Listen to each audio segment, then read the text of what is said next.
ग्यान्टी कारणले गर्दाखेरि ग्यान्टी no face गरियो। डेल्टा रेडी रहेका छन् स्प्रे डिल गर्ने कोसिस, बट त्यो पनि रिजल्ट आउँदैन।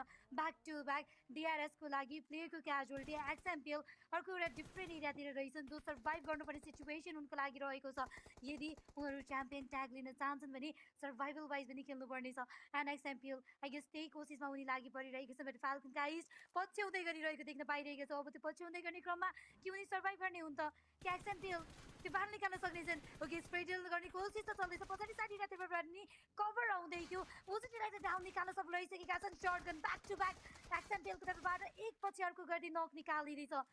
3 जना प्लेयरलाई त नक निकाल्यो। अब फाल्कनका लास्ट रिमेनिङ प्लेयर उनी यो पर्टिकुलर एरियातिर छैनन्। इभ्यासन हुन त भेहिकल लिएर आउँदैछन्। लोएसमा रहेको एक्सएमपिएल हिल गरी भ्याइसकेका छन्। सो अझै पनि यो सर्टगनको साथमा के हुने त्यो क्लच देखाउन सक्नेछन् त लेट्स सी।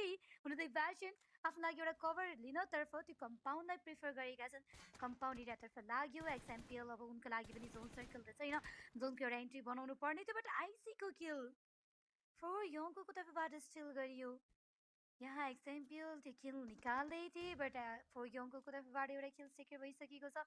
त्यो किल स्टिल गरियो। अब अगाडि पनि उनी बढ्ने कोसिस चल्दैछ। इस्ट भने चाहिँ जसो तसो गरेर आफ्नो लागि घोडा टेक्दै भयो भने भ्यासनतर्फ पुग्ने कोसिसमा थिए। बट एक्सएमपिएल उनी पनि स्पट गर्छन्, किल सेक्योर गरिसकेका छन्, रेडी रहेका छन्। ग्रेनेड युटिलाइज गर्दै गर्दाखेरि ड्यामेज केही डिल भएको पनि थियो। अब यहाँतिर एक्सएमपिएल फेरि पनि डिबिएसको केही क्लच उनले देखाउन सक्नेछन् भन्ने कुरा त रहेको थियो। बट पोजिसन चेन्ज गर्दैछन्।